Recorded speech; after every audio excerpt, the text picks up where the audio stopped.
Hi friends, అందరికీ నమస్కారం. నా పేరు మానస.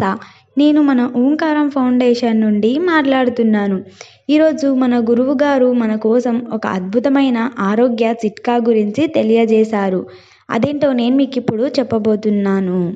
స్త్రీలలో వచ్చే మూర్ఛ సమస్య వల్ల స్త్రీలు బాధపడుతున్నారా? ఇది సాధారణంగా యుక్త వయసులో వచ్చిన స్త్రీల యందు వస్తుంది. పురుషుల్లో చాలా అరుదు.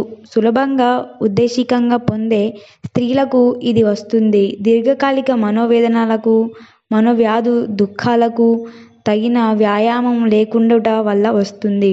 ఉత్తరము నుండి ఉత్తరత పంజమురలను ద్వారా మెదడులోని ఒక పురుగు పాకుతున్నట్లు భావన, కంపములో కూడిన ఫిట్స్, నవ్వు, ఏడుపుల్లో కూడిన నిష్ఠూరపు తలనొప్పి, కడుపుబ్బరము మొదలు లక్షణాలుగా ఉంటాయి.